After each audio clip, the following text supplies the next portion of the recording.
Hey friends, hey, it's Lisa from Black Women Stitch and the Stitch Please podcast. Our Patreon community is growing and we'd love to have you in it. We recently updated our membership tiers and now it's easier than ever to support the work of Black Women Stitch while getting exclusive perks just for you. You'll find full-length talks, behind-the-scenes updates, bonus episodes, and access to videos from the podcast and beyond. Your support helps fund the podcast, pay our team, and keep this movement going strong. Every dollar truly makes a difference. So if you've been thinking about joining, now is the perfect time. Black organizations face increasing funding challenges. Community support closes that gap. Head to our Patreon community and choose the tier that feels right for you. And thank you.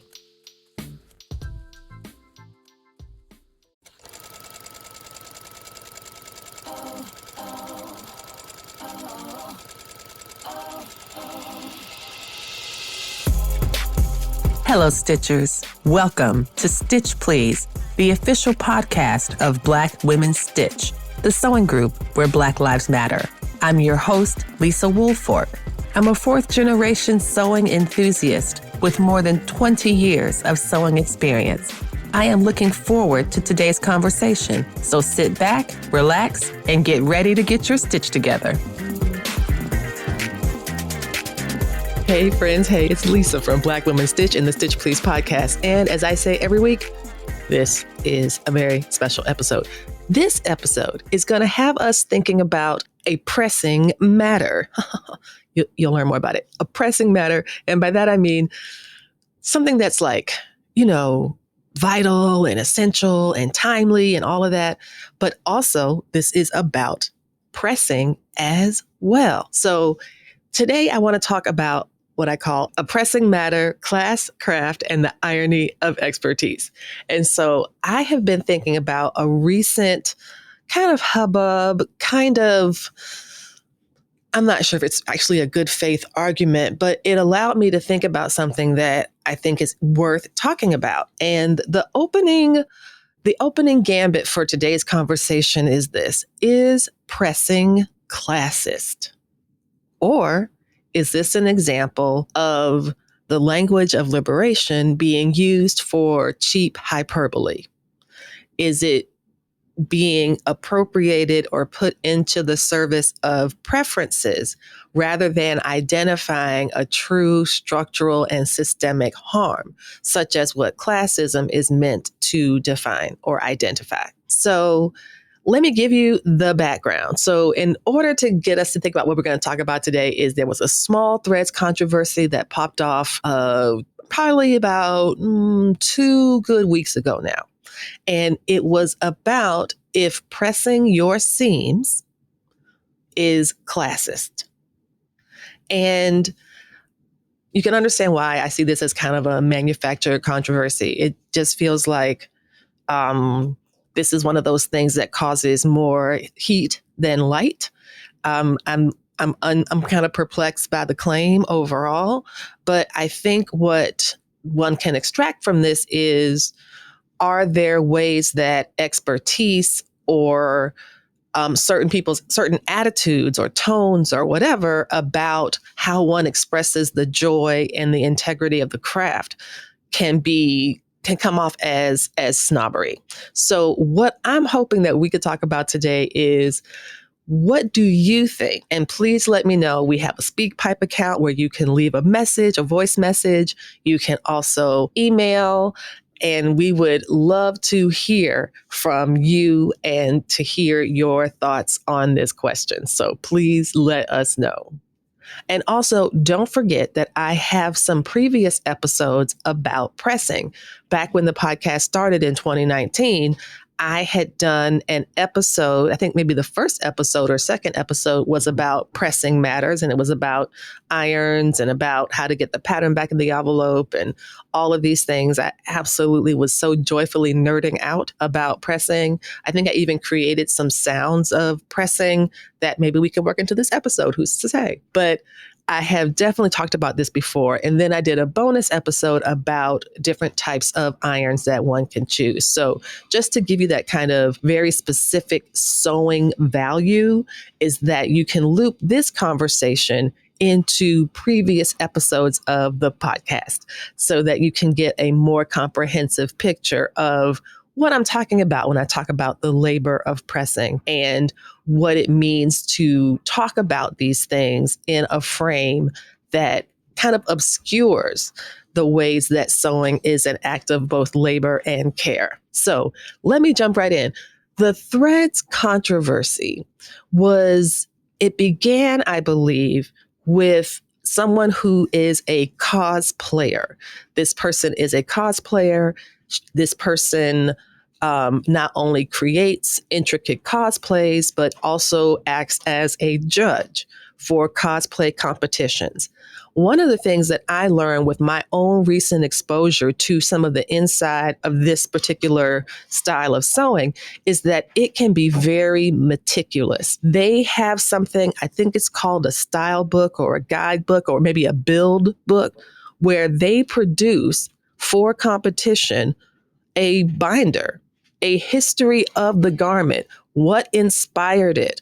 What are the reference photos? How deeply did they get into the narrative in order to reflect what the character looks like? Fabric swatches, assembly instructions on how they did these different things. They really put a lot of time in and care into documenting what they create. And that documentation is part of the judging process. So the cosplayer said, pressing your seams is essential for competition. It is an example of one of the things you really have to do if you want to be successful in the field of competitive cosplay. That was my understanding. And the rebuttal came from I'm not going to put this particular person's information out there. I'm not trying to focus on them in particular, but I'm thinking about the response as being representative of a certain mode of thinking rather than talking about this particular person. But the claim was, what about that idea that pressing is required for sewing is classist because it does not pay attention to unhoused people who also might sew and aren't able to afford an iron. And I found that particular claim to turn from abject poverty or privation and then say, this is not something this person could do. It feels like it's a straw man argument. It's something that you just say as almost like a diversion or a distraction, but it doesn't really add to the element of the argument directly. Now, I do think that there is room for a conversation around what are some of the structural barriers that prevent people from sewing? What are some of the structural barriers that allow people to say that sewing can be elitist? And I think the same is true of knitting, of tatting, of almost any textile or fiber art. There's going to be a range of fibers, and there's going to be a hierarchy of what should be used and what should not. And there's folks that are going to make these value judgments. But that's not what we are talking about right now. We are talking not about a particular tool exactly. We're talking about a process. And that part of the process of creating seams and using seams as the foundation for a garment requires, in my estimation, only my estimation, and others might agree or not, and that's fine, is that seam care is a part of the equation. If the only thing that is holding your garment together, for example, are its seams, you will then want to invest extra care and time into those seams. You would not, for example, use thread that was old and could snap easily and totally fall apart. You would not do that on purpose because you would like to have the thing be wearable. So I wanted to pay attention to this idea because what it seemed to me was calling something classist when what you're identifying isn't actually part of the pattern of what the word classism and classist as a label is meant to produce just makes it seem like a straw man, just a rhetorical strategy that might provide weight for an argument that's not otherwise persuasive. And so to say, oh, what about someone who's in a situation of abject poverty? And understanding that and hearing that, but also wondering, why would you imagine that someone who is impoverished would not want to do the best possible thing that they could do? There are more ways to press than with an iron. You do not have to have an iron.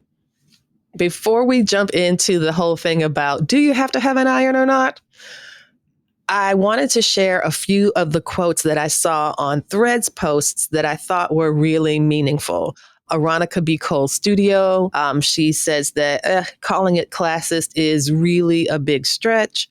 Aronica did note that describing people's clothes as quote unquote homemade is classist. And I think I would agree with that. That is designed to suggest that there's somehow a break between homemade and handmade. And so there's a lot to think about under that. But I thought that was interesting, a good parallel for Aronica to draw. Erica Bunker said it plainly, and she says that people love slapping classist on anything they don't feel like doing. Pressing seams isn't elitist. It's basic technique. Now, what I think is important is that this is not just about a disagreement about ironing. It's about how we frame the critique. For me, using the language of liberation to describe like a personal inconvenience or something you just don't personally like feels like it distracts from some of the real inequities that we find in craft spaces. That to just use the word with such broad range and applicability without truly understanding or trying to use it to unearth some type of actual harm just feels very problematic. Hey friends, it's Lisa from Black Women Stitch and the Stitch Please podcast. And do you want to stay in the loop with everything Black Women Stitch? Sure you do. So our weekly newsletter is where it's at. You'll get podcast updates, community news, behind the scenes peeks, and ways to support the work we're doing. Whether you're a longtime listener or just getting to know us, this is the easiest way to stay connected. So click the link and sign up today. Promise, we will not flood your inbox, just your creative spirit. Thanks so much. See you soon. Hey friends, it's Lisa from Black Women Stitch and the Stitch Please podcast. We're building something special at Black Women Stitch, and we can't do it without your support. Through our year-round campaign, Stitch Better Have My Money, we've already raised about $43,000, and we're pushing to hit $55,000. This isn't just about keeping the podcast going. It's about building capacity, paying our team, expanding our programming, and making sure we have the support we need to keep this work strong, sustainable, and rooted in Black liberation. If you believe in what we're doing, if Stitch Please has ever made you laugh, think, or feel seen, now's the time to show some love. Tap the link and donate today. Every dollar stitches us closer to the future we're building together. And thank you.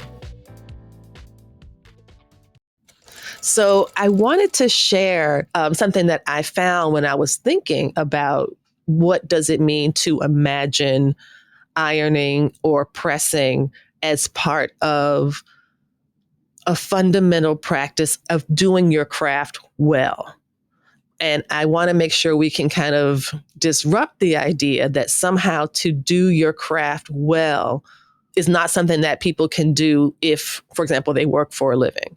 Like that doesn't feel like a reasonable thing to say, that there's people that work really hard to develop a skill or a craft, and they figure it out. They find the time when they can and when they do. And I do think that in the context of home sewing, as I'm imagining it, I think anybody who really wants to invest the time, not just the money, but the time to really improve your skill, that is something that you can do without having to expend a lot of money to do so. So when talking about the iron, for example, there are ways that people mentioned using a spoon as an iron. And I know that's something you can do as part of finger pressing your seams. Or some people just use finger pressing, just with your actual finger, but they also make a little wooden iron that you can push back and forth. And it's just the friction of the polished wood against the fabric that makes it flat. You could also use, someone mentioned, I saw that they did like medieval or historical costuming, and they use a smooth stone. And that's what they use to create the very smooth seam, which is an important element of helping a garment to kind of hold together. And I wanted to reframe thinking about pressing as a labor. It's a skill and it's an act of care. It's a construction step that is really meaningful. And to somehow take that away and say that, oh no, you have to be of a certain socioeconomic class in order to care about doing your craft well, does not feel good. That does not feel correct. I wanted to spend some time thinking about the labor history behind ironing and pressing. And this is one of the reasons I think I might be so passionate about it. My grandmother worked as a laundress. She would take in laundry. She did all the ironing, a lot of pressing. And of course, she did a lot of pressing as part of, the sewing that she also did. But I grew up with my family members, we would iron our sheets.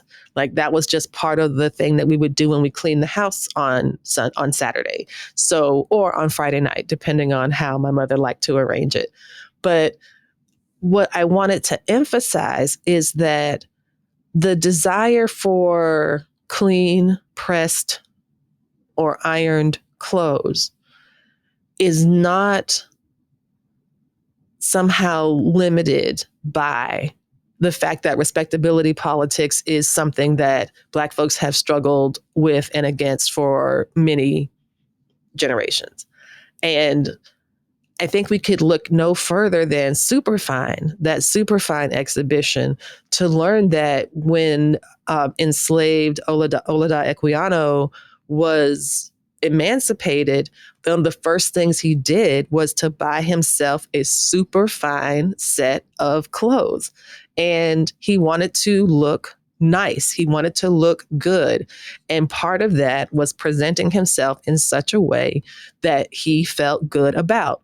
People talk about dopamine dressing these days, about wearing, clothes that make you feel just absolutely great. And for some people, having your clothes pressed so that there's the wrinkles are pressed out of it, and that the suit or the dress or the garment just looks as it was meant to look, is part of that joy in the making and the wearing of something that you've made. There's some really exciting Black history that is part of the rise of the iron and the ironing board in particular. Let me introduce you to Sarah Boone. This is a Black woman who was born in 1832 in Craven County, North Carolina, and who was born enslaved in the town of New Bern in Craven County. She was the daughter of enslaved parents, and she earned her freedom at some point. And some believe that it might have come with her 1847 marriage to James Boone. Now, James and Sarah make their way from North Carolina with their children and their widowed mother to New Haven, Connecticut. And they do all this before the Civil War. The family settles, and Sarah has work as a dressmaker. Now, Sarah has come from a place where it is illegal to teach Black people to read and write. So when she gets to New Haven, she attends a church that is teaching Black folks how to read and write. She is learning this. And then by the 1890s, she is applying for a patent. Now, how do you get from a patent for someone who is completely illiterate to a patent? And that is the story of the ironing board. What Sarah Boone created was an improvement upon what people used to do for ironing.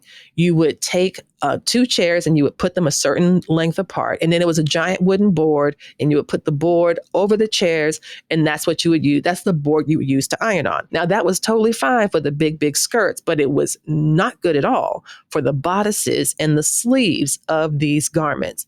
What Sarah's invention did was make it, in her words, easier. Sarah Boone's goal in creating this ironing board was to produce a cheap, simple, convenient, and highly effective device, particularly adapted to be used in ironing the sleeves and bodices of ladies' garments. It shows to me that her work was about in building something that would help her as a dressmaker to help her work stand out more. People could see like how well designed it was because of the pressing, and making a tool that would make it easier for other people to do it. It really is, to me, about labor, ingenuity, and accessibility. And so knowing this, I think, makes me particularly sensitive, I think, about the idea that somehow ironing one's clothes or pressing one's seams is classist, or even worse, elitist, which is different from classist. As we wrap up today, I just want to think about what would I say for this episode. You know, the slogan of the Stitch Please podcast is that we will help you get your stitch together, right? And if I had to ask myself, Lisa, what advice do you have for us to help us get our stitch together? Let me see. So how would I say, Lisa, yes? What advice do you have for us today to help us get our stitch together? Lisa, that is such a good question. I really appreciate you asking. Oh, Lisa, you're welcome. Thank you. Oh, I guess I would say that pressing is labor, care, and a practice that honors sewing's history. I think it's worth examining what are some of the barriers that keep people from sewing. You know, we understand that there are many ways that these stitchy streets can be inequitable. Snobbery is as off-putting as it is prevalent. And also this, to suggest that a commitment to craft carries a price tag is problematic. It underestimates the resourcefulness, for me, behind the phrase, necessity is the mother of invention. That is what I mean. I am not fetishizing poverty or anything of the sort. What I am saying is that it is important to invest the type of creative energy in everybody, and that everybody has that capacity. And if you are wanting to compete at the highest levels in cosplay, for example, or in other competitions, part of the basic for sewing is making sure your seams are well cared for, that they are considered. That is just a fundamental basis for a sewing practice that thinks about what are the most important elements of constructing something with seams. It is the seams themselves. And paying attention to that, I think, is really important. I also wanted to add, one thing I think is also useful to note is, I think because of the way that much apparel, the apparel that you might get at a department store or fast fashion, are not made with fibers that require ironing. This means that there was a time when every house had an iron in it because the clothes you needed to wear required ironing in order to look their best. Now I think people use steamers. I think steamers are more popular than irons. I have definitely offered a few craft programs and had to specify you need an iron. And someone showed up with a steamer and couldn't complete the project because you can't use a steamer when you are asked to put the heat and pressure of an iron for a project. So I wonder if that's part of the concern. But you know what? You let me know. What do you think? What do you think is causing this idea of pressing is classist, or what other structural or otherwise barriers to sewing that you see should also be considered or added to this one. If you agree, what other ones do you also see? Because I am really interested. And we might not agree, but I would definitely love to hear your thoughts. My Get Your Stitch Together comes from the 4 Agreements, a book that I really want to read, but I'm going to concentrate only right now on the very first of the 4 Agreements. And it is be impeccable with your word. And I believe that means that you recognize the power of words, or as my mother would like to say, that the power of life and death is in the tongue. And just being careful with what you say, because your words have power and words mean things. And imprecise application is not particularly helpful and can just cloud things over and cause more. It can just make things a little more messy than they really need to be. That's what I think. So be impeccable with your word. Link to that book in the show notes. You've been listening to Stitch Please, the official podcast of Black Women Stitch, the sewing group where Black Lives Matter. We appreciate you joining us this week and every week for stories that center Black women, girls, and femmes in sewing. We invite you to join the Black Women Stitch Patreon community with giving levels beginning at $5 a month. Your contributions help us bring the Stitch Please podcast to you every week. Thank you for listening. Thank you for your support. And come back next week and we'll help you get your stitch together.